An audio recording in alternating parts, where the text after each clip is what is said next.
Good afternoon to you, our dear esteemed viewers. Welcome back to this episode of the Youth Roundtable airing on Civic Space TV. My name is Douglas Onen, and this week we're discussing nominations of presidential candidates, but also putting in consideration the 30 years of the 1995 Constitution since its promulgation in 1995. And joining me to discuss this very robust and interesting conversation is a panel of distinguished ladies and gentlemen who help us put perspective to the topic, but also give us their insights on the topic that has been provided today. And not in no particular order. Allow me to go ahead and introduce my guests, but also give them the chance to say hello and we'll dive straight into the conversation. From my immediate left, I am joined by an author and a lawyer, Mr. Emmanuel Kwesigwa. You're most welcome. Thank you, Drake. I'm delighted to be here. Thank you. Very happy to have you. Right next to Mr. Emmanuel Kwesigwa, we are joined by Ms. Atim Caroline. She's a delegate of the 8th National Youth Parliament. You're most welcome. Thank you so much. I'm so privileged to be part of this conversation today. Thank you. Very happy to have you here. Right next to the lady, we're joined by Mr. Aruho Brian. He's a recent graduate, a lawyer by profession. Aruho, you're most welcome. Thank you so much. It's a pleasure always being here. Thank you. Last but not least, the usual face on the show, Mr. Masawi Ivan, an engineer, but also a veteran in the conversations that we usually have here. We're very happy to have you here once again. Thank you, Drake, and our viewers. I'm really happy to be here. I had not shared the show with my brother since he graduated. Now, I'm no longer still near a student, but a lawyer, I think. Yeah. So I need to congratulate him because he has been a very big resource to our youth spaces. So I'm really grateful being part of the show today. Thank you. Thank you. Emmanuel, allow me to start with you. The conversation today is oscillating around the 30 years of the Constitution, but also the nomination of the presidential aspirants. Before we get into the nitty-gritties of this that we're talking about, because the topic rotates around the concept of democracy, something that as a country we are akin to it, that it started right after we retrieved our independence in 1962. So it would be quite decent for our viewers to understand the history of, first of all, the concept of democracy in our constitution and where we are today in terms of nominations of these 30 presidential aspirants. This comes from a backdrop of almost 6 elections, general elections that have happened under the 1995 Constitution, but also previous elections that happened before the 1995 Constitution, notably the one of 1980 and the one that happened around, I think the notable one was the one of 1980. So just give us a quick history and background to where we are today, to having around 30 presidential aspirants running for a race. Thank you so much, Drake. I do not know what to start with really, but my major focus is perhaps on the Constitution, because the Constitution is the parent to the entire discussion. Even when we talk of the presidential aspirants and the nominees, these are still under the Constitution. So my point would lie right there. The Constitution, just that the Aruhos know, and you as well, is sui generis. A nation has laws upon which it runs, upon which it is governed. So the Constitution happens to be, in our instance, the grand norm. And I think pursuant to, to Article 2, the supremacy of the Constitution, that for there to be any other statute or any other law, it has to be in conformity with all the provisions of the Constitution. So our discussion is that important. We discuss parent law of the land. Our Constitution, we first had our first Constitution in 1962, the Constitution that led us to independence. Then the 1996 Constitution, not so. Then the 1967, and then eventually the 1995 Constitution. I hope I am right in that order. what makes the 1995 constitution very significant is that unlike the previous constitutions, it is presumed, quote me right, it is presumed that this had a people's input, that the views of the Ugandans were reflected in the 1995 constitution in regards to how their political environment should run thereafter. And how people want to be governed. And people how to be governed. If I could now refer to, I think, to Article 1 of the Constitution, sovereignty of the people, that people shall choose who governs them and how they shall be governed. So, what stands out very significant, in my personal opinion, is the aspect of the term limits. A key element, if you look at the Odoki Commission, is that people thought, because given the political instabilities that we had prior, which is also captured in the preamble of the Constitution, our political, historical political turmoil. Their emphasis was that if we are to have a peaceful country, there should be an emphasis and an aspect that puts a cap on the presidential term limits. And they had fixed it to 2 terms of 5 years. Under that instance, if I'm not mistaken, you'll guide me, I think President Museveni was supposed to stand or to be president at least up to 2005. That's the actual constitution that we have. To that very extent, given that today is 2025, if I were to ask a rhetorical question to each one of you, do you imagine that people that were part of the UCC, Uganda Constitutional Commission, and those that were debated in the Constitution, the Constitutional Assembly, if they were to appear on this show, what do you think their views could be? Remember, this is a constitution put in place, and the president now in 2025 was supposed to be president up to 2005. What's the difference? That's 20 years? My math has never been good.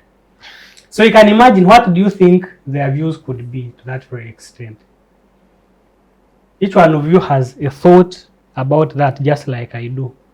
So the question then is, do we have a constitution? Later on, it's abuse, because we understand that we largely have a constitution as a piece of paper, and we literally do not have constitutionalism. Okay. Because it is inclined to serve interests of given people.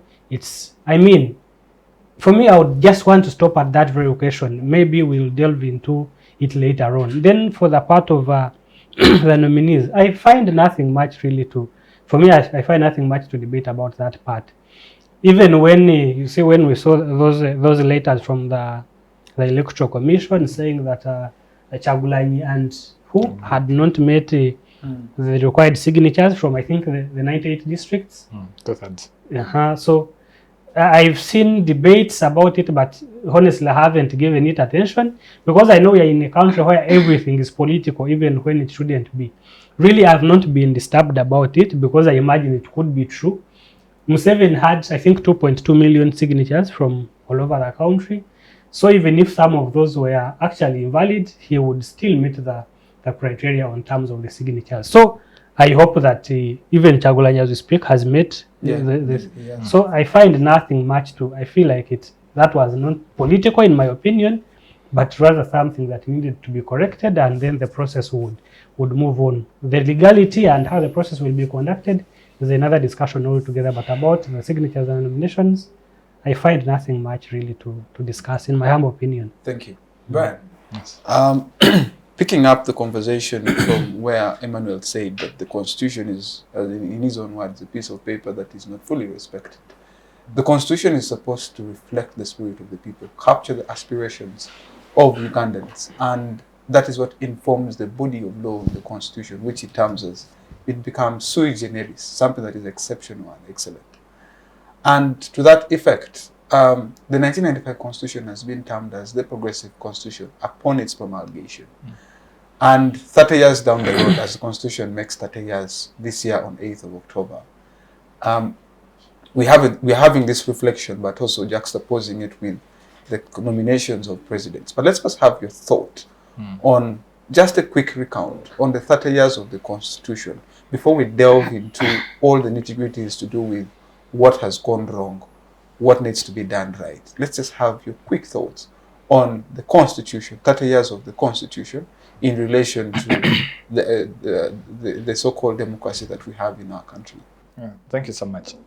I think to start with, the 30 years have been a mixed reaction, depending on the angle a person looks at it from. From the angle of comrades in in the opposing political lineage, it hasn't been quite the good ride. To comrades in the ruling arm, it has been quite a good ride. To comrades in the civil society and NGOs, it has been a 50-50. Today it's good, tomorrow it's not good. Then now to us, the general citizenry. Before I go to the general citizenry, to those in the journalism sector, it has also been an 80-20, that you do not know where you fall today, tomorrow, and depending on the season. Then to us, the general citizenry, us, the civilians, the students, it has been more of let the government take whatever percentage they want. That is the 30 years we've had. So to that end, I do not think that everyone has had a very good ride with the Constitution, the 30 years, because be it NRM or not, each party has at least tested the wrath of, of what it means either to amend or to go beyond what the Constitution entails for you. He earlier on said that every other law has to be in conformity, because if any subsection or if any section of any other act comes and is contrary to that, we don't move with it. Which takes you to a number of things. The 30 years we've had the Public Order Management Act come through, which sort of, one, you would say on the other angle, stabilized public gatherings, but then on the other angle, deprived other people. The right of association. Yes. So you would say now that one was a little bit shaken. Secondly, he was talking about the Doki Commission, I think, in my view, which was one of the best commissions Uganda has ever had. Gives you a regulation, says, I think for a country to move, with regards to what we've seen, and the preamble really sets that beautifully, that we've seen what has happened before and we don't want to be there. We are saying, let's move.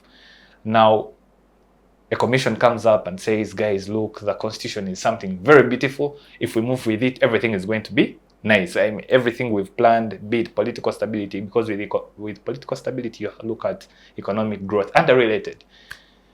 And then for some reason, you have, Parliament, obviously through hidden hands here and there, having different extensions coming in. You now have presidential term limits going off astray. You have the president now coming in, because these are now 30 years. If you say 10 years then plus the 20, that is 30. The math was saying, which puts the question to your political doctrine rather. Then on the other angle, you also have the issue of age limit now coming in and being played. Now that brings a very big loophole on we cannot regulate A, B, C, and D. But you also have these other acts which come in, because already the Constitution has been set in. You have these other acts that come in that sort of protect investors here and there. So the 30 years, you would say, give or take, we've also had numerous selective adoption of articles. In that sense, I'm saying that if I was in opposition, I would say, the right of association has not been, it has fully been shattered. So in conclusion, you'd say it has been a selective application? Generally, it has. The 30 years we've had selective. If the article benefits you, use it to your advantage. If it doesn't benefit you, use it to hit the other party. That's the 30 years we've had. Ivan, I'll still ask you the same question. Just your quick thoughts on the run-through of the 30 years of the Constitution in relation to the democracy that we have today. Thank you, Drake. The Constitution was made on the preamble of Uganda's constitutional journey. It was not made on an accident. There was not an examination being set or a newspaper being written. It was made as a guiding document for Uganda to realize its future. a future that would be run by equity, a future would be run by justice, a future that would go like the first article of the framers and those who participated in the CA went for, seeing that all Ugandans had power in what they believed in as Uganda as a republic. So, if you asked me in this, recently I just saw the Chief Justice who comment that they made the amendments of term limits and presidential limits too easy during drafting of the constitution. That is a full Chief Justice. Beginning to say how they made things so easy in a very shammy, lousy way. This Tuesday they are marking the judiciary annual performance and the electoral justice cycle for as their theme for their judicial performance of 2024-2025. I think they reflect on some of this because a few days ago I saw the Minister of Internal Affairs clash with the Attorney General, and the Attorney General looked clumsy and lousy as if he's not a lawyer we have always known. I don't know where Museveni approaches people's brains and puts them when he begins to work with him. Because there are people who always look very valuable, but when they start working with him, now Otafile challenges him. Otafile looks more legal than Kiwanuka Chiriwa, who has been brought up on one thing, is a good lawyer. Otafile challenges you, you get emotional and say you're not in control. So, constitutionalism is like hunger or satisfaction. You feel it. Constitutionalism is not like religion where I will preach. Even what you is not faith. Eh? It is a feeling, is like hunger, that if you're hungry, you're hungry. If you're satisfied, you're satisfied.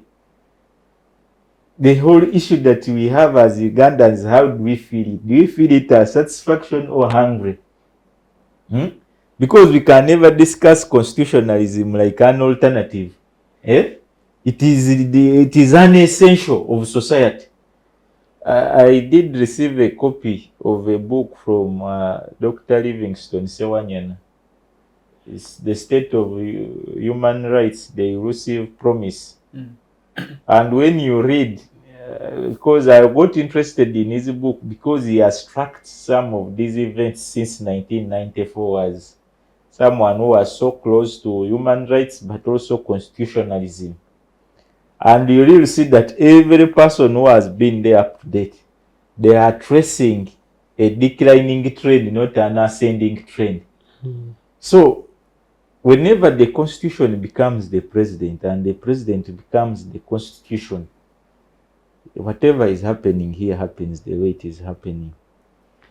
CCG, you have committed yourselves to seeing that you build a face for constitutionalism in a country where the Minister of Justice, who needs to uphold the constitution, still refers to people who don't believe in whatever he's doing as people who are poisonous with a fang. You know, he has a very interesting English. If you want to ever be hurt in English, let Mao attack you in English and Uganda. You may feel it. But part of the issues that kills constitutionalism is when we have a group of people who are monolithic and authoritarian to see that whatever happens in the country only works in their interests. When the judiciary begins working in interests of a group, it is not the group that is being oppressed that loses. It is constitutionalism that we lose. When we begin having people arrested and are taken to courts without being presented lawfully in the required timelines or without being arrested with warrants, it is not those people that only suffer, but the constitutionalism also does what? Pays the price. When we have institutions that play state politics, it is when we do budgeting and we don't prioritize equity, when we are corrupt, the Leadership Code of Conduct, Chapter 14 is there in the Constitution. Whatever we do, actually, the constitution was made by one of Uganda's best wise breed of people, people who came in the 4th parliament. They were not mediocres. That if you look for some of them today, you really see that when they speak, she's from Acholi, but there's a gentleman up there, I don't know his state, Omara Atubo. When he speaks, in a shape it may be that he's looking as if he's not seeing. You feel these were people who are... Ironic may have become complacent, but that is not the ironic of the days, right? So These now we are have jokers. okay. I don't always because even Mao was part, and you can't say he's a joker, but Yeah, true. complacence sometimes comes from overstaying. Similarly, President Museveni used to preach being a accountable man, a constitutionalist. He used to be preach human rights. He used to be I'll rule for 2 terms. I'm going away. How can a teacher get 200,000 and a politician get 1 million? Overstaying has made him complacent. He now sees others that everybody can quote Guruguru goes to school. Not everybody will say Newton's principles of Newton's law will state. So you begin to be complacent and undermine. He thinks when he criticizes fellow others as scientists, we shall say Museveni is part of us. He's also just a cattle keeper and a group like them, right? So, so the whole issue is that constitutionalism, to be felt, is a responsibility not of only a document. It's a responsibility of the implementers and the responsibility of every citizen. Because there is one thing having a document, but there is another thing upholding by the requirements of the document. You can be served with a document that we have all ever worked under someone. They give you working descriptions, but you fail because you have just failed to follow them. Because if you followed each of them the way it requires, there is no way you will fail. You told me I come here at 8. 7 Saturday I'm here. You told me I give you a report on Friday. Every Friday I've reported. You told me I bring clients of this amount of money as a target. I've presented them. But now when we lose constitutionalism, mobilizers take over leadership. And mobilizers never want to know anything legal. Mobilizers never want to know anything constitutional. They just want to look for popularism. The constitution has been killed by people who want to be popularistic, including the current Chief Justice, who was a CA delegate for Agago and that region. When you hear him speak casually, it is normal for this to be in court for over 300 days. The court system, we shall decide, don't infringe on us. You're standing in a building of named after Beni Kiwanuka, who was assassinated, fighting to see that society has equity. Equity doesn't mean upholding me in prison for wrong. Equity means me getting a judgment early. Equity even doesn't mean you need to be innocent. You need to, even a guilty person deserves to be upheld in his guiltiness, to feel that the guiltiness was served in time and in fairness. So, as we mark 30 years of Constitution, us who are born after the promulgation of the Constitution, we really have a big challenge. Because we have even reached thinking we have a wrong Constitution. Majority of us young people, we only refer to it on purposes of a show. Now Drake has asked me, I need to pretend I know something in the Constitution. But when you're outside there, in the world we are living, we think either the Constitution is in the wrong country or the Constitution was made for the wrong country. Okay. Let me just hold you there. Atim, the same question applies to you. Your recount of the 30 years of the Constitution. I'm aware all of us on this panel came into existence into this world after the promulgation of the Constitution. Yes. But let's have your recount. 30 years down the road, we are here. What are your thoughts? Actually, I thought you had forgotten me. No, you're part of the conversation. Of course. Okay, thank you so much. First of all, I would say the Constitution is more of a good paperwork the basics in it, the writing in it, it's so good, so catching, and yes, we say Uganda has a good constitution, but right on ground, whatever is on paper is a totally a different one. You may think they have borrowed it from another country that they're applying on it. So if I'm to talk about the constitution of the 30 years, talking about the age limit, why don't you follow what has already been put on paper? Why are you coming up with your own strategies of ensuring that you take over something? We are talking about democracy, but you're not being democratic enough. The constitution states that one term, that is 5 years. Perhaps if you can go more, perhaps 2 terms, those are 10 years. You have tampered with it. So of recent, when people were picking the nomination forms, you find even, I'm out of campus, but a vacist is even allowed to go and pick a nomination. No, I think the guidelines of EC allows any Uganda. No, it was also It was an not. Yes, it was an amendment. amendment, yes. But I think it's a decent amendment to allow anyone who is of 18 years of age and of sound mind to run for presidency. But Okay, perhaps they would have packaged it and they were like, yes, you're 18 years, you meet the requirements, you have the sound mind. But I feel like it is too open, too open. Our biggest challenge is we don't know how to measure sound mind. Perhaps that could also be it. So I feel like it is too open. It is more of a job. Because I mean, I'm just from campus. Yes, let me go and pick the nomination. Anyway, there will be a limitation to you taking it back. Because many have picked the nomination forms, but few have taken it back. So what could be the challenge? What happened to the other ones? 20 million. That is it. So I find that it has become more of a job. So the 30 years of the constitution, I feel like it needs a resitting to make it a more realistic, especially on ground. I don't see any reality in it because if I'm to talk about democracy and leadership, if I contest for a position and I am pushed for that position, I go through. The democracy is supposed to come out of me to represent the people people who have sent me in parliament.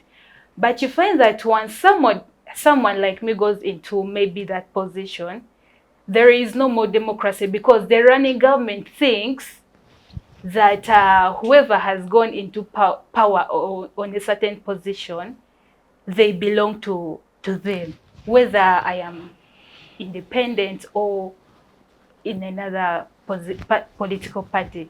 So it has become so hard for people to even come out and speak. I have something pressing me, but I have the fear in me that what if they assassinate me? Those are things which are happening and they happen. So it has brought a new fear in people that they just let things be. Just like how my brother said, we're in the category of people who be like, let government do what it wants. If it wants to take my land, let it do, because we have the fear in us. We don't have the capability. We don't have anyone we run to seek for help. Because even the constitution itself doesn't protect us. You're going to be arrested right now, but your case will keep pending. You will stay there. No one will even cater for you. Okay. So things have really changed and we need to re-amend the constitution because I feel like a lot is lacking in it. All right. Yes. Emmanuel, let me get back to you. We have all of us had now a quick recount of 30 years of the Constitution. Let us delve into the nitty-gritties that will inform this conversation to the climax leading up to the nominations of the presidents. The 1962 Constitution, or what is termed as the Independence Constitution, as we have had conversations, and we are both aware that the Independence Constitution has one that did not entail the Bill of Rights. It only had first-generation rights, which are civil and political rights, which are Eurocentric in nature, that emanate from Britain, our colonizers. And then the 1966 Constitution goes ahead and introduces the Bill of Rights, But in introducing the Bill of Rights, it goes, of course, it's commonly known as the Pigeonhole Constitution, which was not debated, not discussed, and just passed immediately. It introduces a one-party state movement, a one-party state system, but in doing so, it captures in an aspect of Bill of Rights.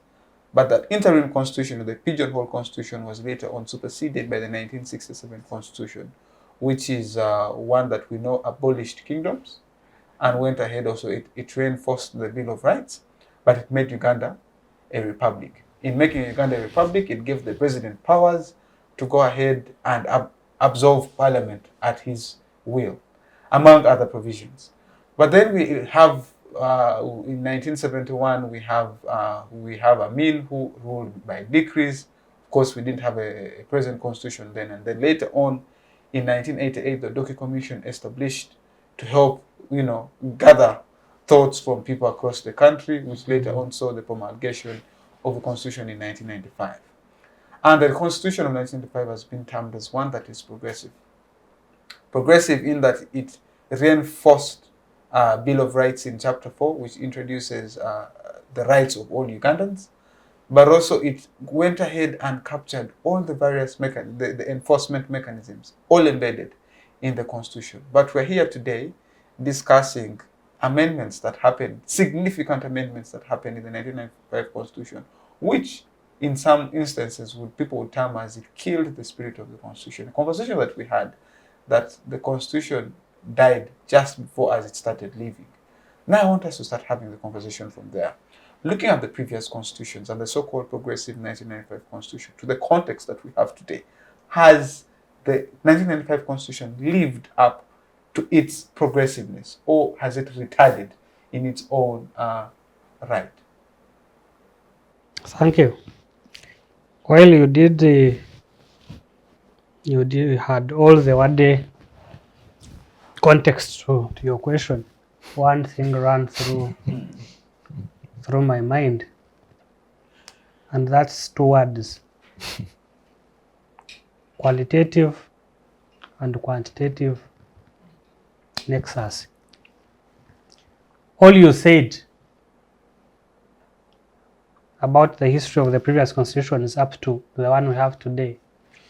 The additions we have had to make it better, quote unquote, better, because we imagine that progressively we want to do better. Even in life as a person, you want to do, tomorrow you set strategies to be a better person than you are today.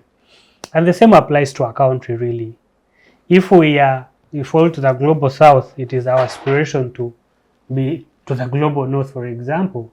If we are called a developing country, it's our desire to be called a developed country one time. If we are said to have abuse of rights and whatever it is, we one time want to be looked at as an example of a country that upholds human rights and democracy. So that one is okay. And that's really true. Because to that extent, we imagine that the constitutions, of course, apart from these other constitutions, I have my personal issues with them, just like I have issues with the present one. Because those were more of the 1962 was British founded. We as Africans, later on as Ugandans, didn't have so much input to it. Same applies to the 1966, 1967, literally the same. But like you said, what stands out significantly in this instance, in the 1995 Constitution, the one we have today, you did assert and alluded to the Bill of Rights, which is Chapter 4. Of course, that has a history from the UDHR, that's the Universal Declaration of Human Rights. That then, if we had to look at the history, we'll go back to the 1789 French Revolution and the likes, ICCPR. But having that chapter inserted in our constitution is quantitative. You have, if you had 10 articles, you have now 20 because you have inserted so many about the different rights. But the key question that is up for assessment and contention then is, what's the importance of having them inserted? You see, it is true that you could be nursing a patient and equally you could be just administering is it called formalin or formalin, that substance they inject to dead bodies to keep them, to preserve them from rotting. It could be that we only have a corpse of a constitution who we are making deliberate efforts to make sure that it doesn't rot in the eyes of the public, yet in actual sense it is a corpse. That speaks to the question of how important is that provision or article that you've inserted. I keep saying, and I think I've discussed with you before, that the Constitution has so many articles, but they carry different weights.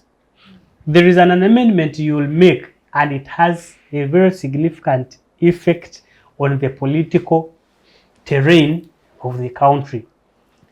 Two articles stand out for me. You know, there are so many articles that have been amended over time, but every Ugandan knows that there has been amendment of the term limits and the age limits. I, for one, I must confess and say that I don't seem to know many of the other very significant amendments, but they've been made over time. So these articles weigh differently, and that means that the article that weighs the most amendment of the same, should it be positive, leads us to a better country. And if the inverse is true, the consequences are equally immense. So, for me, the question is right there. You see, it's more of we are hoodwinked. Right now, if we have a Besigye who has been in custody for how long now, and then in the same constitution, I think, is it still also under Article 28? Or 23, the 48-hour rule. And this is a person who has now been in custody for this long, and so many other political prisoners that we actually have. So what then is the effect of having a given provision in the Constitution? To this extent, you don't seem to see it. So really, I don't know. I do not have enough words for this show. I think I'm not ready really, but it's quite disturbing.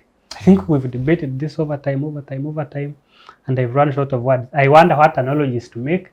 I wonder what books to refer to. I've recently read 2 books. I always set a target to read a book per week. I know that recently I'm failing because of my schedules, but last week I read the Struggle for Democracy and Freedom Betrayed by Miriam Atembe. I implore each one of you to read it. I'm currently reading Surrounded. That's Democracy, Free Markets, and other entrapments of new colonialism by Yusuf Serunkuma. And I think this particular one has changed my attitude about democracy and human rights and freedom that we keep chanting all over. So I think, given this context, I have run short of my previous debates and opinions, and I am trying to, to change. So I am not yet good in the new direction that I am taking. But democracy is a scam. Let's not get to that. But Brian, he has made a very huge assertion that democracy is a scam, and that's when I want to take our conversation. The Constitution 1995 it's what introduces through a referendum, takes us back from a movement system to a multi-party dispensation. One that Ugandans were very happy and ready and yearning for. And his assertion has been informed over a period of time to conclude that democracy is a scam. In his own opinion, we have had, because of course the ordinary person would say we have been electing our leaders, we have been voting, and that's the idea of democracy. And now that's the quantitative and not the qualitative, because now we wouldn't want to discuss the aspect of the electoral process. We wouldn't now want to refer to the case of Abdu Kanti versus City and Asebalu, the same that was recited in areas Narukola and Farida Nambi. So for me, the qualitative bit is in the process, and not having the process. Now, so that conversation, you see, for someone who isn't very alive to issues relating to the knowledge you possess in regards to democracy, that there's an aspect of quality and quantity, their mind is only resorted to quantity. Maybe a conversation that we shall have on a later date is as a continent, as a country, we are ready for the so-called concept of democracy because we have actually failed to live up to it. But Brian, he introduces this concept that for him, democracy is a scam. And the Constitution in 2005, when they had a referendum, they made an amendment and introduced for us multi-party dispensation, something that Ugandans overwhelmingly received with open arms. Today, 20 years or 15 years down the road, and after the introduction of the multi-party dispensation, we are seeing all these positives and negatives running around. I would want to say that the positives and negatives seem to be somewhat lying on the balance, but your assertion could maybe inform us otherwise. But now let us take the conversation from there. Is it really true that we have now failed, according to his words, that democracy has failed to lead us to the aspirations that we want to achieve that the Constitution promulgated for us? Thank you so much. Let me see how we tackle My it. comment basically is a man of with a lot of poetic injustice and justice, depending on the mode he wakes up in. But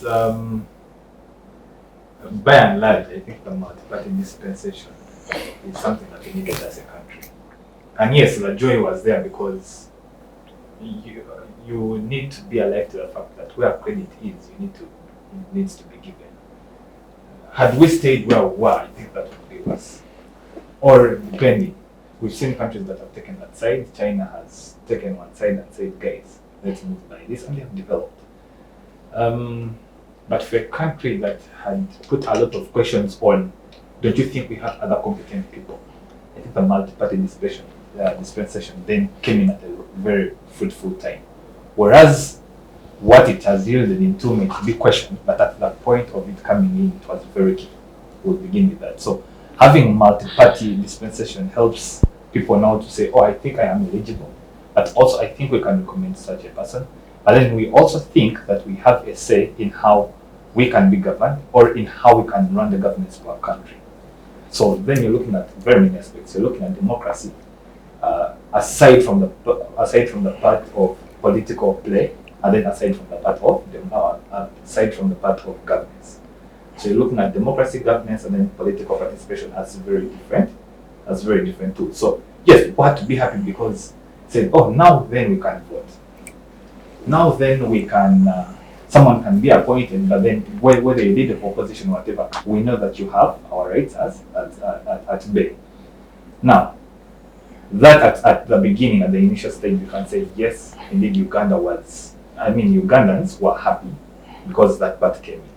Then comes in now the actual play that is saying, you have to bring in the qualitative and the quantitative. On the other end, I would really like to say that I think by and large democracy has been there, whereas his interests haven't been aligned well with.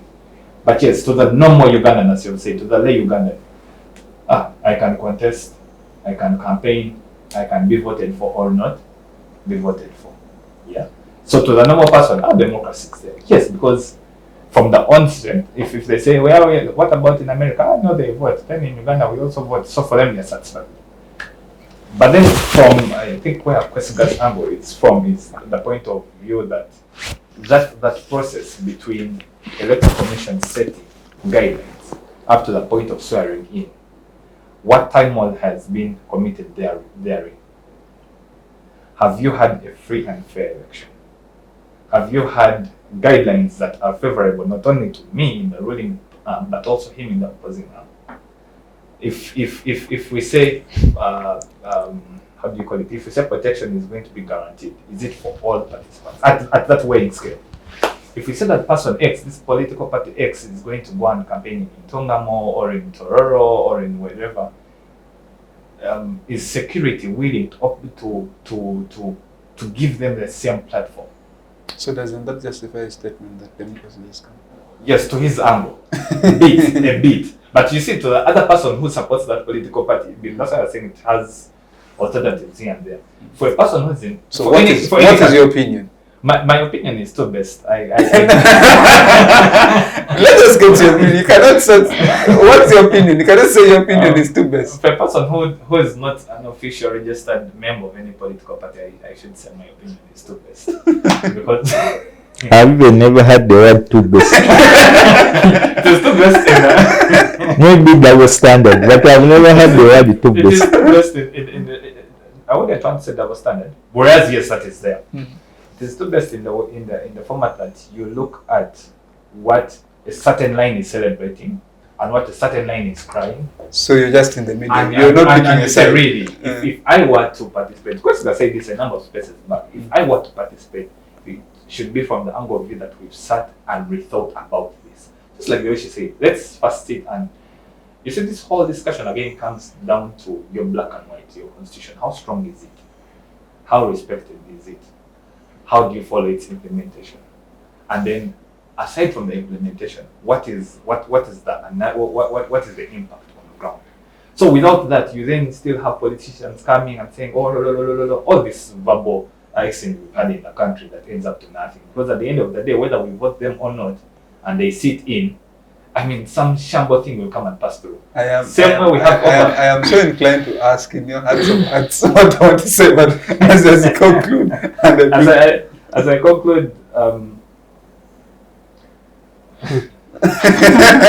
me hold you there. But you see, something small. Yeah. Something small, really. You see, I understand that Aruho is a modest man. He doesn't want to puncture the feelings of the LA Ugandans. That is why And neither does want to puncture the feelings of the elite. That's why he chooses to stand on the fence. two best your words. But the two best kind of introduction of new grammar. But this thing called multi-party system, is this under Article 69 of the Constitution? I feel like at this point we need the movement system, where people run on individual merit. Aruho, for example, look at the fact. For example, how many political parties do we have currently? we have about 10. If I am saying, Close to 30. you've read a book, at least I know you've read Animal Farm, you've seen the disagreements between Snowball and Napoleon. That these two were inclined to argue about everything. That when one said that they need spies to be able to protect their farm, the other one said that, I mean, this kind of contestation. But the point I am making about politics, especially political parties, these things have blinded us from the actual struggle for national interests. A few days ago, we have a flag bearer in my constituency, and there is another gentleman who is now coming up as independent. And now yesterday, I had a debate with a colleague. He's also called Aruho. You know him, Aruho Emmanuel. They are two I best. hope he doesn't. So Aruho is a royal NRM cadre, and that I commend him. It's good for us to stand for what we believe in. And I think for purposes of scrutiny, you be very exact with Aruho, because when you say Aruho Emmanuel. I said he's called Aruho Emmanuel. So the discussion we are having, this gentleman, in my opinion, the one coming up as independent, is a brilliant man, very popular in the legal field. Just to you know him. So I had a debate with Aruho, and what I was telling him, our contestation was on the flag bearer for the party, and the man that is actually coming up to stand as independent. And Aruho's point was that there is no way we can let a person not aligned to the NRM. There is no way I would support such a person, irrespective of what manifesto they hold. He asked me a question: that do you imagine that Kamala Harris was the best in DP? I told him definitely not. Then he asks me a question: why do you think Democrats fronted her, irrespective of their knowledge that she's actually not the best? I told her these are different contexts. That in America, irrespective of whether a person is a Republican or Democrat, they already have a script that has national interests, that has a full embodiment of the country's domestic policy that they have to go by. But here in Uganda, a person, in fact, even from LC3, the person rules that village like they actually started it. So these are different contexts. And another example he gives me is that do you expect to substitute a Manchester player in an Arsenal game, for example? But I told him this politics is not football. If I am a player in a given team, my contract is there, so there's no. But politics, under I think our Article 29, freedom of expression, alignment, political affiliation, I can choose to go wherever I feel like my interests are met, because you cannot compare football to politics.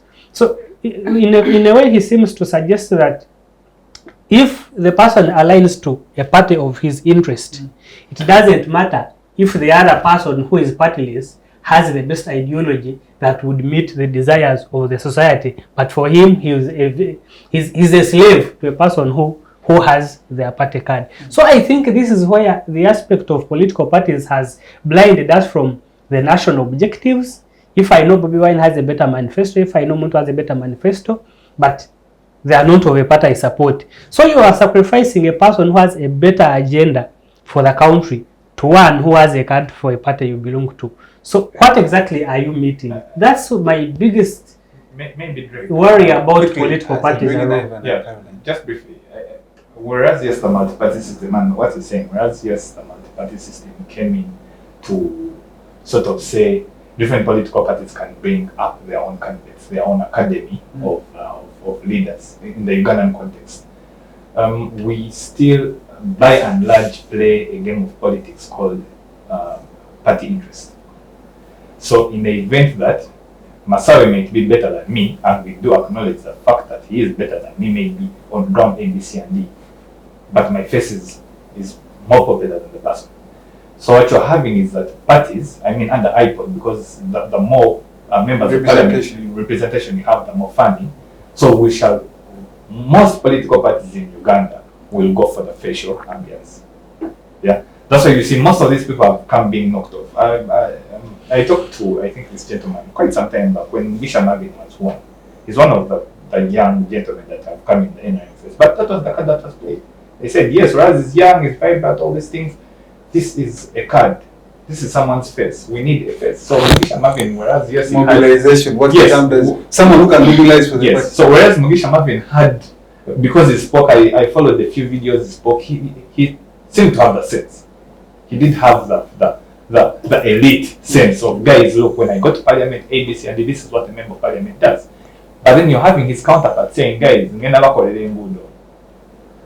I'm going to bring you pads. The person has bought A, B, C, and D. You think the vote Mugisha Marvin over this gentleman? No. So now the conversation is around, has really multi-party dispensation. Multi-party dispensation by and large has brought about a system of people who now use their tongue to their advantage. And that is the parliament you have that you are saying has by and large, he tried to, he usually wants sugarcoat.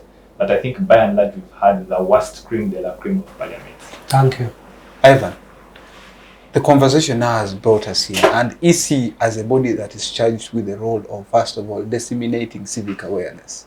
Because we wouldn't be in this situation where people are aware of who to vote, not just on grounds of political party, because EC is supposed to be non-partisan, and they're supposed to give people the information on who they're supposed to vote and on why they should actually participate or render their vote. But here we are, as a country, we have people voting on interests of the party, individuals who represent a particular party, not on grounds of the substance they offer, but the popularity that they possess. So does this have an embedment of the ills of multi-party dispensation? As a country, were we even ready for multi-party dispensation? Because it looks like ever since the introduction of multi-party dispensation, the quality of leadership in this country has greatly degenerated. Thank you, Drake. I was enjoying my break listening. General lawyers are taught many things, so when they are speaking, you need to give them time because they are packaged with a lot of stuff. So sometimes listening to them gives you an advantage. So some of us, we studied very little and we need to speak very little. Where do we get the moment to speak about?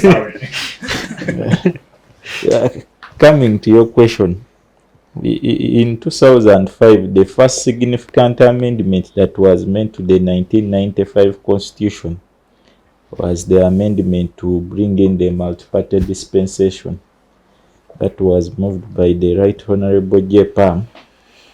That is John Patrick Amama Mbabas. 20 years later, which is today in 2025, that amendment led Masawi to be known as FDC, but not Masawi Ivan. It makes Aruho to be known as an NRM or sympathizer or two best man. It makes her be known whatever she's known for. Oh my God. So, To best. Article 60 and 61 that had put the Electoral Commission in place as charge of election does a man engineer. So if I quote the article wrongly, bear with that. I've never gone to any law school. I just listen to the many stories of the lawyers and learn where the article is found and what it says. So it's the whole challenge here is that in Uganda, when you learn a lot, you become the problem of the community. Thank you. Because you're now living you want to have realism in a non-realistic environment. Become perpendicular. So when you see some people speak saliva to the camera the entire night, they are suffering. They have learned a lot of things which are not applicable. Here is why Museveni can pick someone who never went to school and give them the same assignment as those who speak, I'm a doctor. You can throw saliva the entire camera, you say what is happening. All that is as a result of constitutionalism, because constitutionalism, when not respected, takes a meritocracy, takes a purpose. I was born a few years after that constitution was made. But because it has been the guiding principle, the way the constitution is handled, it even gives how most people who are born after the constitution behave to the laws. A constitution is not that it is a Bible of sort, but it is it should create, it is a harmonizing factor that a Mugisu can work with a Munyankole on the grounds that as Ugandans, we all share this in. It is value based. The constitution was made to see that we have coherence in values. So when we have a constitution that abducts people's children, that is going to cane people for nomination very well, they will cane. There are those to be waged. You sit there and you're just on tension. I'll close my shop. There are canes. There is tear gas for you to eat. So that is the journey we have moved. You did ask me that the EC is charged with the responsibility of civic. I think sometimes we all face the issue of having gone to school in Uganda. You will face the same disease. You will want to discuss pragmatism in an practical way. As if we have an EC that is independent. I was the flag bearer of the Forum for Democratic Change. I was one of the young people who always grew watching him as a role model. And there are days I used to tell him, man, one day if you run for president, I will feel very happy. But it never meant I told him thinking there will be an electoral commission that will be there to see it does things the way he want, or that it will accept him. Because we need to be realistic with our societies. If we want to judge the electoral commission in an environment created by the system, the appointing itself, the toothlessness of the commission itself. I think when you tell people we are still under military rule, they will say you're biased. For you people, you're poor. You hate those with money. Yeah, but really, President Museveni sees a cow as a far more asset than some Ugandans who are busy disturbing. There are animals in this country who sleep better and they spend on them more money than the children in schools, in UPE schools. These are animals. Some may even be domestic or wild. But they receive more care than a human being in Kampala who sleeps in a trench. Right? So, the essence of the issues in effectiveness all runs down to guiding principles. Leadership, unlike politics, leadership is based on direction. Politics is based on accommodating the current challenges. You may do political, but when you're making decisions out of leadership, there are decisions out of vision. Whereas politics may be by accident. We have had very many people become great politicians, not only in Uganda, but across the world by accident. They are in political offices, but it is an accident that happened, that they are the politicians. But you will never find a leader occupying anywhere by accident. It is impossible because the principles of leadership never allow an accident to happen. Where you don't fit, you can't fit. But in politics, an accident can happen. Can have a guy from nowhere, he comes and is dominating. He comes and he can fall into things, whether he has come to steal, to rob, to do what, to get following, to act a movie, and we watch after elections. We can have all that come up. Politics is full of accidents, which is not in leadership. So we cannot say that we are in a country where we come here and say the Electoral Commission, the Presidential Elections Act, Chapter 4, quotes how the nominations shall be carried out. Chapter 14, how a candidate who is unfair will write back to the Electoral Commission in form of reporting or seeking clarification. We all have that, but the whole issue is the practical part. We are facing a challenge. Is why you see most people born after the constitution, they are also living like Uganda's constitution. Yeah, the environment, a constitution guides the environment, how the environment goes, that a policeman, you are upheld by protecting the lives of Ugandans, but if you survive by extorting Ugandans, elections are times for suffering. There are a few, around 529, who will go to parliament. Then there are those like those in Zimbabwe who will be shot, those who will be caned. Yeah, people died, people were shot, people were caned, but they were caned for one raw Sunday. He is there in his home, in his military jacket, taking milk tea, not even black tea. But there is some younger man who said, me, I'm too much, he died. Same was. Those who are caned. So here we are going to nominations. There are those who will be caned because Nandala went for nomination. You will be arrested because Bobi Wine went for nomination. Your road, the whole street will be closed because Museveni should be nominated. So once we have such a country, is why I told you that even when you look at our justice system, who should be the first people to be held accountable, you can't say we are in a country where we have such cases like the one of Kawempe North, and then you see it. Whenever we reflect on the constitution, our biggest challenge, we reflect on it with shyness. We fear to annoy the guest of honor. We fear to show those who wasted their time in the CA that you did that. Your great work is now a bit looking good. Your efforts have been betrayed. Yeah, John Kazola put his feelings of how he was betrayed when he listed his friends whom he feels were isolated. But in life, speaking the reality and speaking what you feel is far better than saying, they will annoy me. Yeah, we need to respect those who put their energies, but we need to reach somewhere and say, okay, if we have done an evaluation, it has not managed very well on practicability.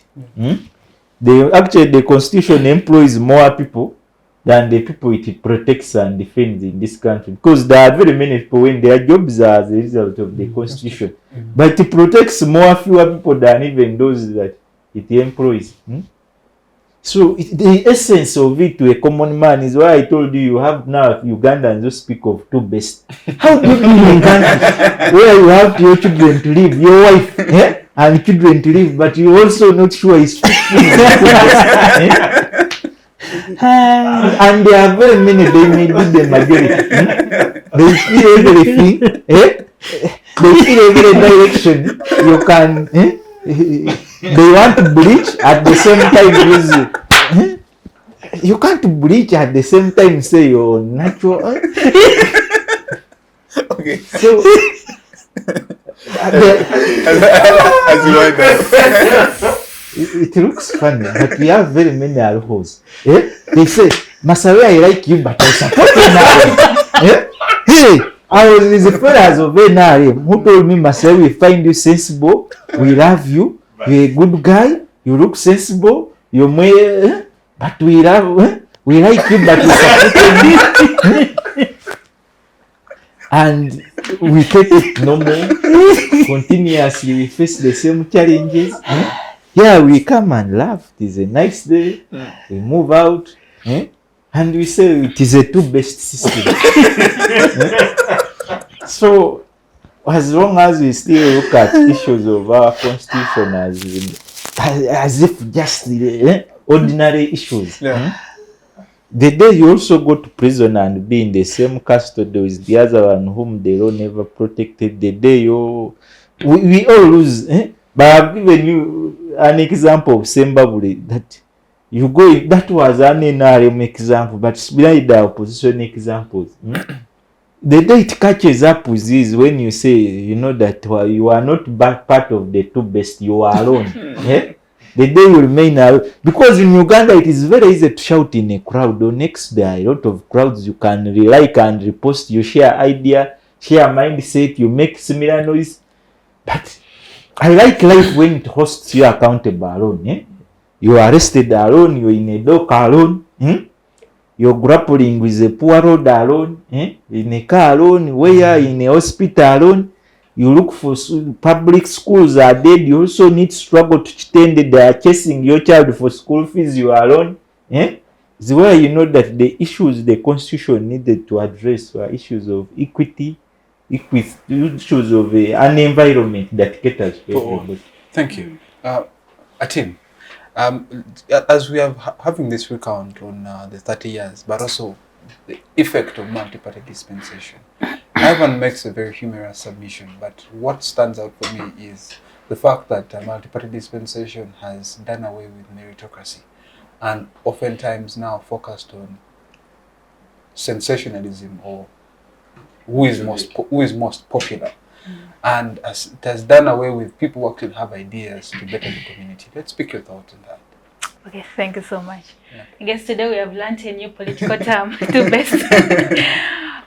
So basically on that, on the multi-party dispensation, about the leadership and the politics and the choosing of the kind of leaders, this comes in at an individual level in the political parties.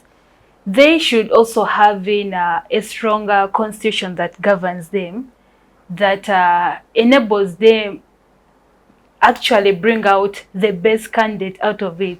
If we are to continue with this mindset of the first idea of being the popularity, then these are going to be the same things we shall keep coming and talking, politics, there's no democracy and stuff and on.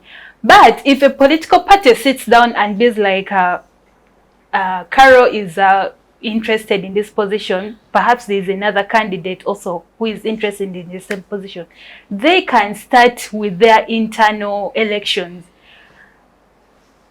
When I talk of internal elections, I remember of the previous elections at Gololo. But that is not what I'm talking about. I mean, let the democracy start within you people in there. Look at what Carol has to present. Look at what the other candidate has to present. Weigh them up and see which one is the best. Let's not talk about, perhaps maybe if I'm contesting with somebody who has already made a name outside, the name is not going to solve whatever the people want. The name is not going to do anything. We are already in a situation whereby everyone is, of course, minding about themselves.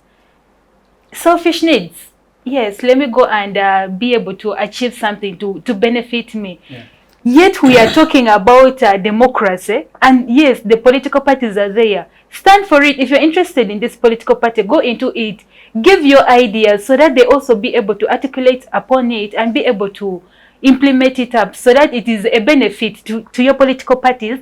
And when you go outside, they be like, yes, this political party is able to shape up people who come out and do something so meaningful and reasonable for the people of their constituency and perhaps maybe district. Yeah. But when we keep on this ideology of you go and contest, but it is still money, everything is monetized, we come and weigh, and then you be like, Carol can give in more money to be able to silence so that the other candidate will be. In that way, that's why you see in most people, when they go in and they fail to get a card, they go independent. At times we are blaming these people for going independent because of maybe having selfish needs and stuff. No, at times maybe they really have the ideas, but it's just that the party they have gone to has failed to realize what they are into, what they have, because of some other factors of maybe money and lack of democracy, which we are talking about. So people end up going independent, and for someone who is independent, it is so hard for them to win trust, especially when they have run away from a certain political party. Yeah. It is seen as if the party themselves didn't trust them. So who are we to trust them? I guess if we are to remove that ideology itself from us, it will be a better way for us. Present yourself, present your ideas, present your manifesto, and let it to the people to see it out. Just a rhetoric. The question is, how many more Ugandans are willing now to vote issue-based politics rather than go for someone who is representing a party or has money? It's a conversation we shall have after the half of the show, but also as we introduce the nominations of the presidential aspirants. I've talked about the multi-party dispensation, its yields and its positives. But among the positives that stands out is even a senior six-packist can run for president. Something we shall look into and question whether it's actually the right thing and get back into it. Otherwise, it's been an interesting half of the show. Douglas Onen is my name. See you after the break.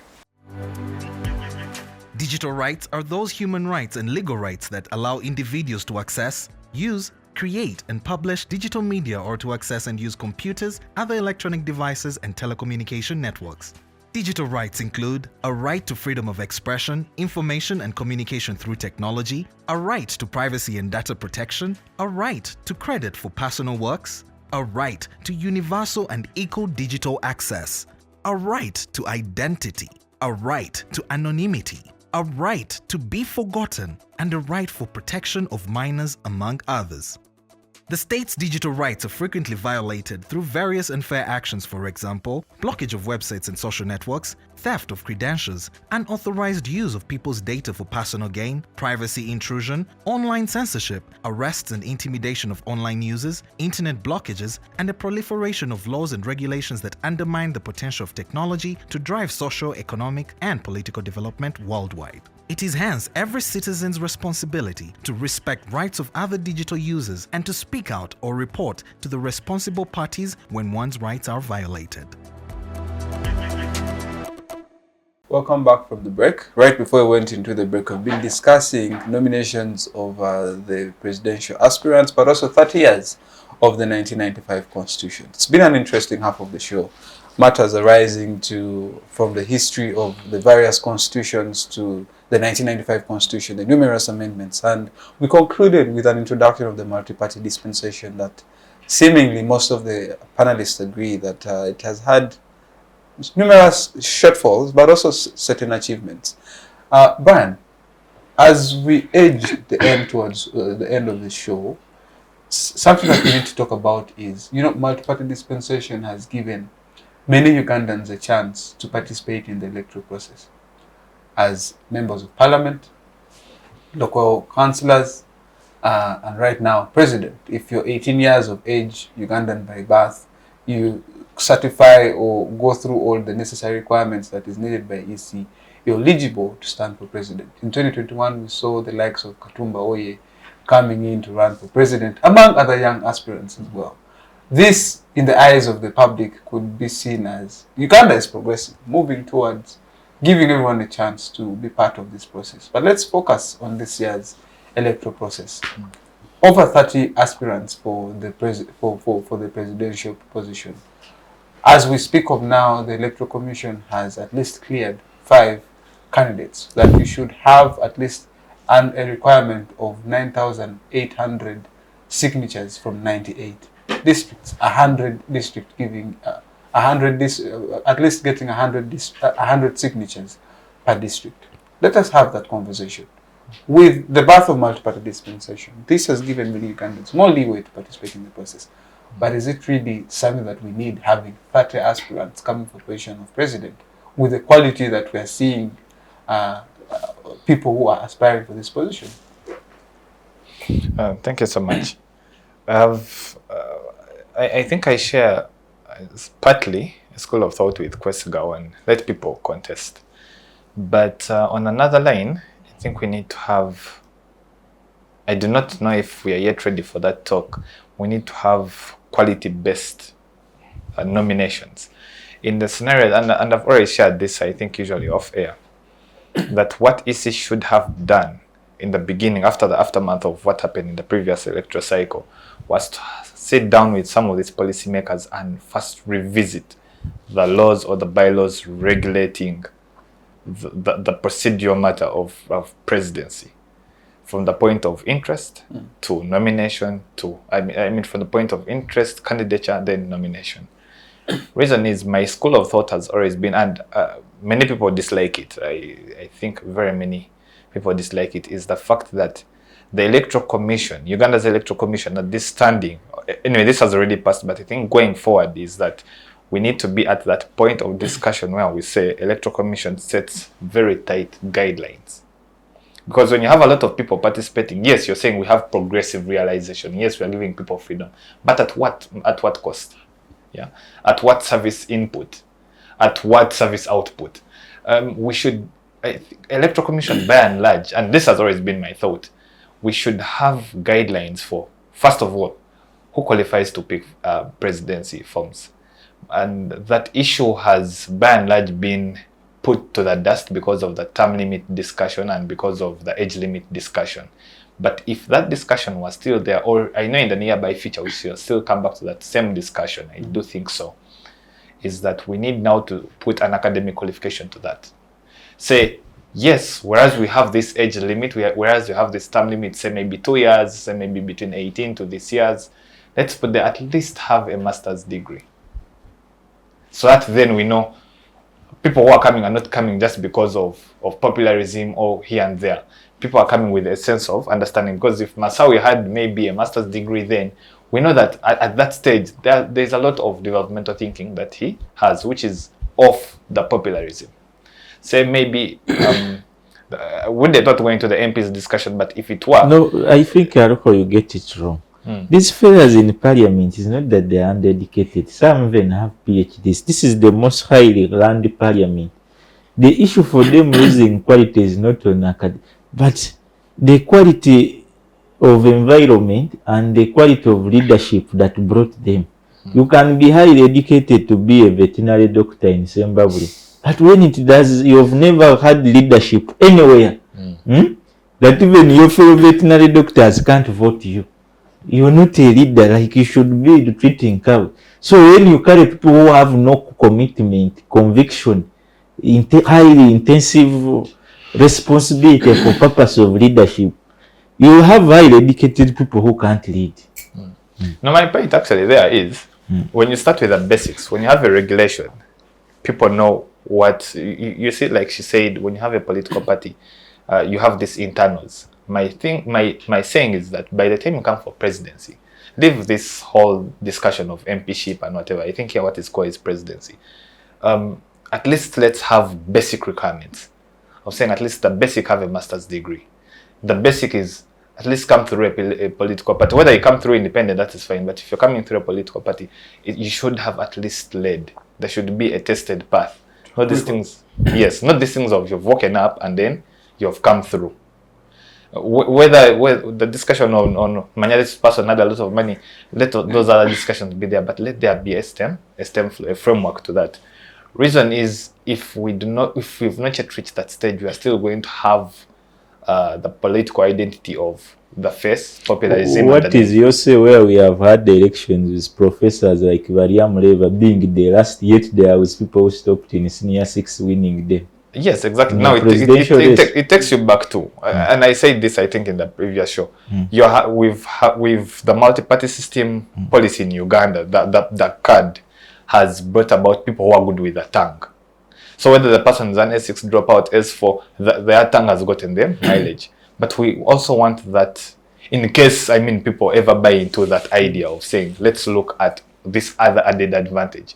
I know as Uganda, we still have a lot of years to buy into that Masawi is educated. Let's look at substance. We still have a lot of years to go into that. But that's a discussion we should go to as a country, as the Electoral Commission going forward. Atim, do you agree with Brian that as a country we need at least to have some basic requirements? For example, president, you need a minimum of masters, and maybe for members of parliament, you need a minimum of a degree. Of at least a degree. Do you think that is a requirement that will help us move further and improve our democracy, but also the quality of leaders that we get? On Brian's point, I do agree with it. Let's not make this whole situation just a joke and open space for any person to easily access it. We should put in some measures to at least put in criteria to ensure that, yes, academically, this person is sound. Politically, they should, even if they were maybe in a certain position, they should at least have also some requirement on issues of having accomplished their agenda that they had set when coming in for that position. How far have they done it? If at least they are on, let's talk about 85% of its achievement, yes, this person is good to go to at least come and represent people on a bigger platform. Yes, the academic papers are there. Your criminal offenses are okay. So I believe it will not bring in this joke fallacy of people saying, yes, I want to become famous. Let me use this candidate, Magezi William David, sorry, but I will have to use him. So to me, I feel he's just coming on this whole platform to... It's comedy for some people. It is comedy. Oh, that English. Yes, with that English, it is comedy. It is just making. That's our opinion, isn't it? My opinion. It's making the whole situation lose it. So I believe we can do better as a country. All right. Yes. Emmanuel, thoughts on the nominations of over 30 aspirants, but only 5 also have been cleared by the EC? My thoughts. First of all, if we are to look at the words of Jeremy Bentham, who talks about the utilitarian concept of the law, that the law should by and large have a spirit to produce the best consequences. That's the idea. As for if that is applicable in the present contemporary society, Uganda is a different question altogether. So, we understand that the office of the presidency is the highest office in the country. That means it is the steering wheel. Where the person in that seat drives us to is where we are headed to. If it's a ditch, we are headed for that. If it's an iceberg, same thing. So, the best consequences for the law in regard to that office should be very stringent. First of all, I think 20 million is even less. So, second, whatever the amount, okay, the 20 million now, currently, should be paid at the point of picking the nominations.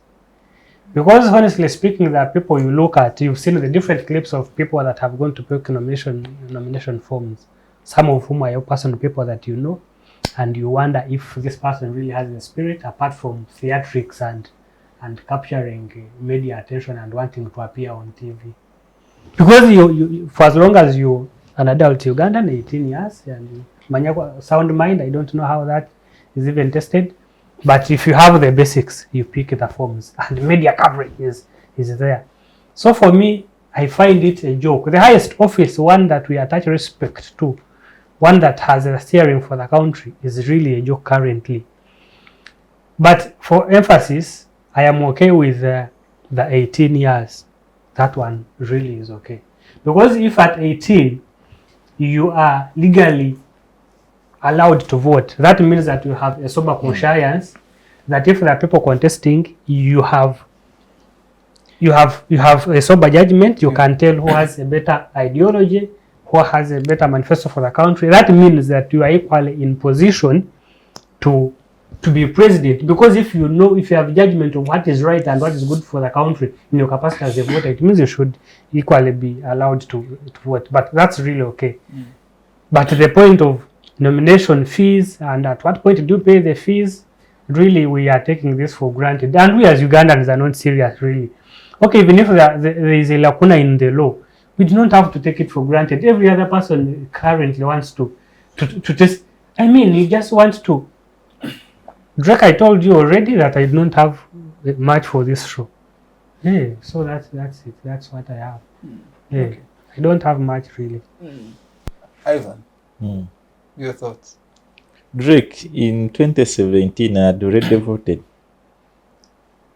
When the amendment was made in the law, the previous law for a Presidential Elections Act, the requirement in terms of age was 35 to 75 years. The amendment was made in the selfish interest of one gentleman who is a retired general and who is the leader of one political party that uses yellow and who is going for nomination. That is General Museveni. To see that it opened to fit him on that day, right? But the law previously said 35 to 75. It was open to see that accommodates him, because that was being put as a pin to also say that someone rules since he was 35.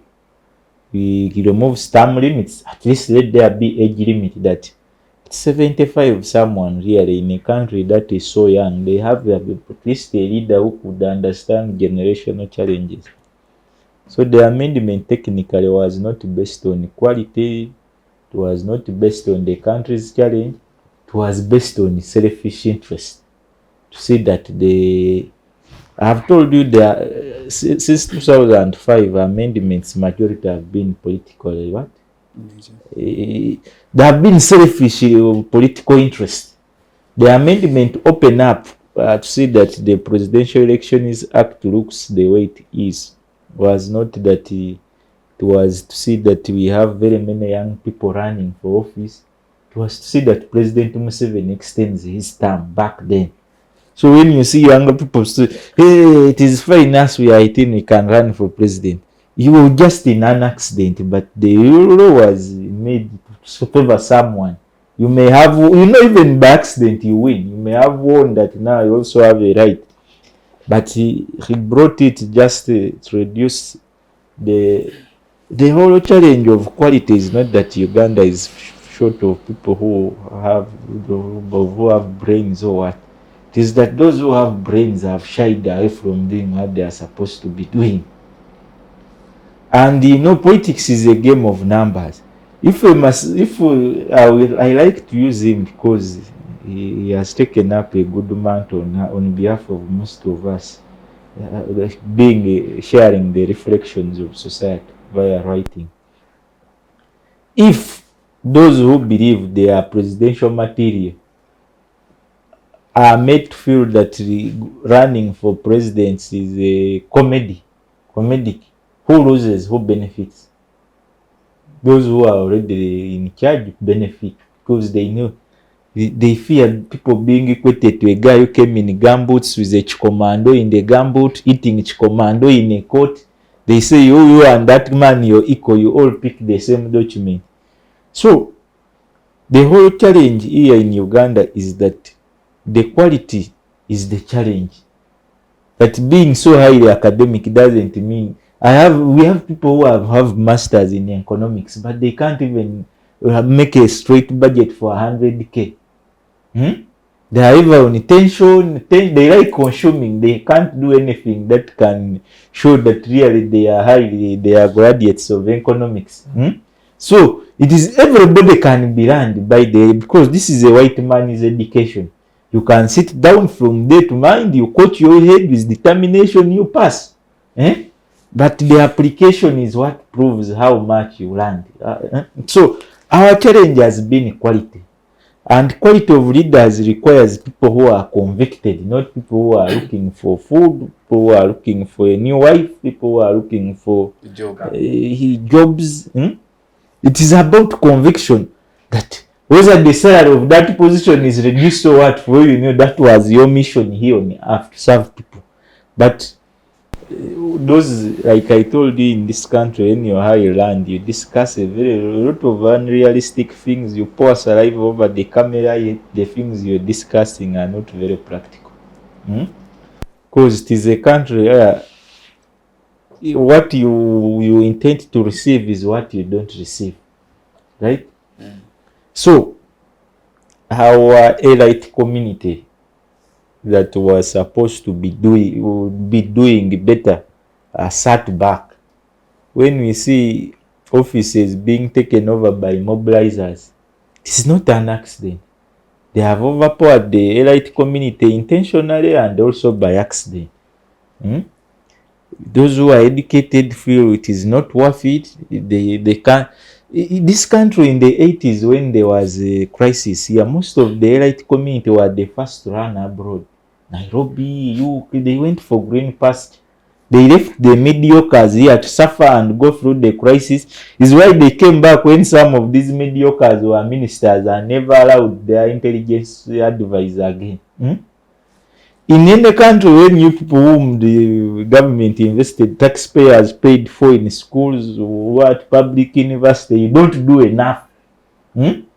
Your villagers in Bududa struggle very hard to see that you educated, you reach Kampala, you ever forget knowing anything that you legislate or advocate for Bududa. The villagers send you to go and get food and return to the village, you eat together, you reach this way, you eat, you even never go back with the balance. You just say, hey, Buddha has died, he's so rest in peace, I'm very busy in Kampala. So it is the kind of politicians we have. They send him from Ntungamo, he reaches Kampala, the man who was very portable, he becomes amorphous, and, and the only thing when he takes back to Ntungamo is greetings, I'm very busy, you take me back to Kampala, it is me who knows how to cross Kampala Road and Parliamentary Avenue, the other man can't even cross it. The whole essence of leadership was to go and improve the lives of people behind you, service. But we have had the crisis that even those who came with a mission of service deviated. The country is not lack of quality in terms of academics. What it is a purpose. We are in shortage of people who are conscious with the moment.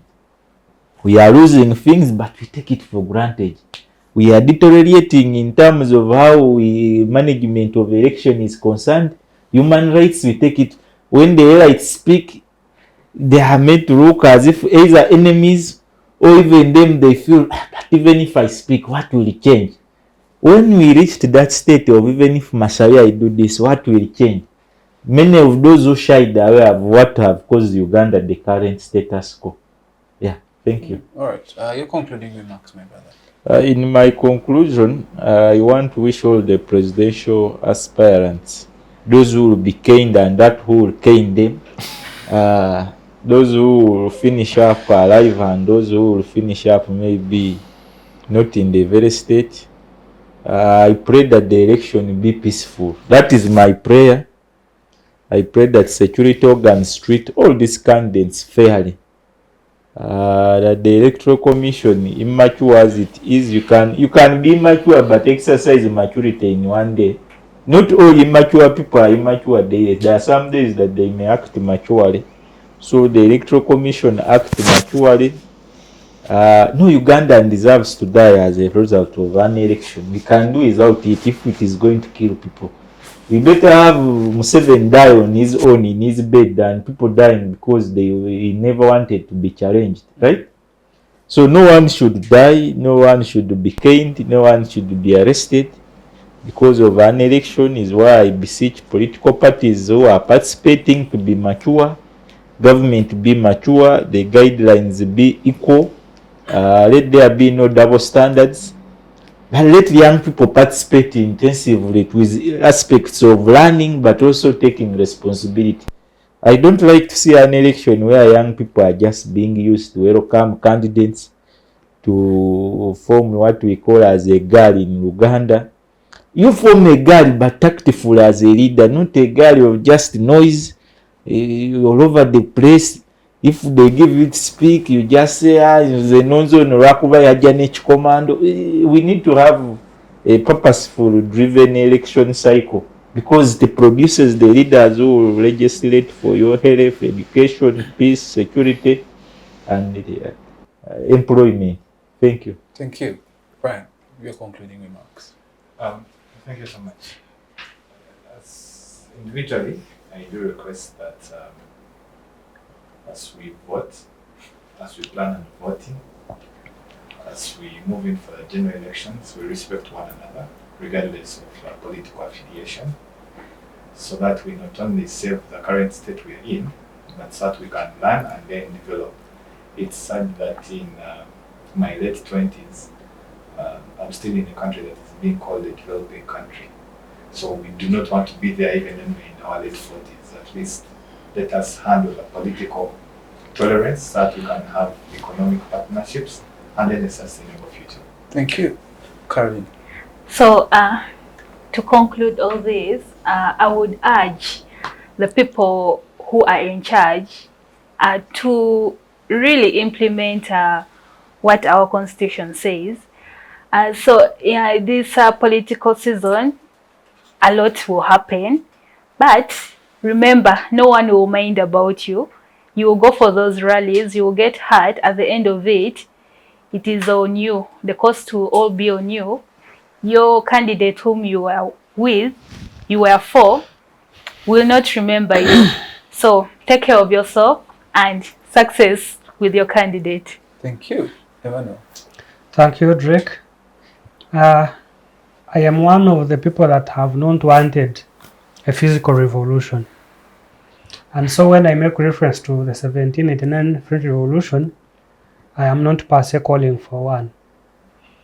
But the point I drive out of the same is that we need to be a rather intentional citizenry. Sure. That when you look at the likes of Abesieyes, the likes of George Danton, the likes of Maximilien Robespierre, the likes of General Lafayette, these are people that emerged because of a crisis and took lead. In this context, you and I, the five of us seated here today, and the rest of the viewers, can take charge. Having had the sense to discern and know this is bad, this is good for the country, we can be those people I have mentioned. We can see how to steer our country. While the Masawis made the submission, I remembered the appeasement policy. For example, that Britain did to the Nazi Germany, and that was out of the context of the so many land leaders that we have who do not seem to reflect their books and wisdom in their leadership. But largely it is because of appeasement, because there is a force you must appease and be in good terms with for it to survive or even to keep in the political environment. So I imagine that is a very key contributor to why so many of the leaders are not leading. It's one thing to be in a leadership position and another to lead. Appeasement policy have to be in good books with the honchos and the chalias of the country, with the two terms, the legal terms of de jure and de facto. So you have to know where you fall, but that's very unfortunate. But we as citizens, we need to know better. And then very lastly, life is so precious. Even when you want change, you can't chase it or fight for it if you've lost your life. So it would hurt me so much. Even when we were headed into the previous primaries for the NRM, I did a letter and posted it on my X and whatnot about people being so vigilant. We understand that politics today is theatrics. A person will want to contest and have supporters, some of whom it might even be staged, they will be killed so that they can make a statement how their supporters have been shot or injured. It's not worth it really. So I would think that as we go into this rather sensitive session, we are very keen, we understand where to go and where not to, who to support and who not to support.